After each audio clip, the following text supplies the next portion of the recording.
So how not to be the printer that goes out of business because he or she is trying to beat everybody's price.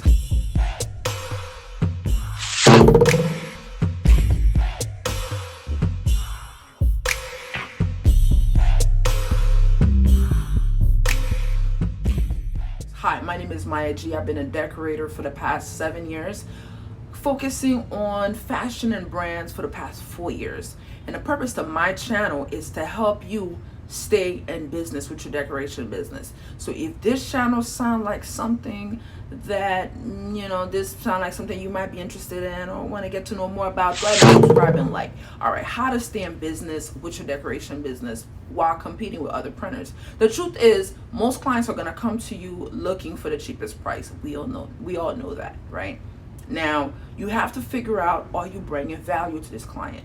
If you're bringing value to this client and you're creative, you have the upper hand. Now, a lot of clients that are penny and dime pinching and stuff, they're really not that successful. I find that clients that are, reasonable and fair with their pricing, in terms of when you price them, tend to be more successful. So do you want a client who is not successful in their business? Because all they know how to do is run their business to the ground. In turn, they're gonna run your business to the ground by the penny pinching, nickel and diming that they're doing. So how you deal with those clients is really simple.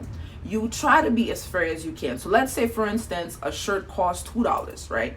Shirt costs $2 and you're gonna be doing direct to garment, you're doing 12 shirts. When you run the print, it costs about $3.50 to run it. So now you're at $5.50. Now the general rule of marking up a shirt is 75% if you're running under 24 shirts. Now, if you're running out of your house, yes, 75% seems reasonable, right? So 75% of that is gonna put you somewhere around, let's do the math real quick. You see the amount right there? That's 75%. Now, after you do your deduction for your time spent, you do your deduction for your lights, if you have anybody working, supplies, whatever's left, that is your profit, if there's anything left. God forbid if a shirt gets jammed up, if you over pre-treated a shirt or the machine stopped working and spit ink all over the shirt, that's also going to have to be taken into account. So the best way to price, my way of pricing, would be the cost of the shirt, the cost of the print. Generally the machine will tell you how much it's going to cost to print a shirt if you're doing to direct to garment. If you're not, you're doing some other method of printing, there are the other calculators. If you guys need that, let me know. I'll be sure to send you a link for that. Matter of fact, I'll try to see if I can find one. I'll include it in the description below.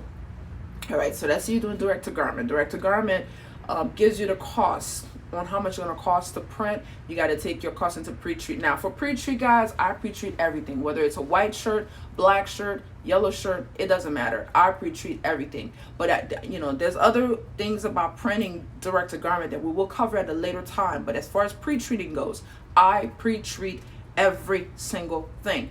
You want longevity. You want to make sure you're serving your clients. Do not cut corners because you're trying to save $1. Don't do it. All right.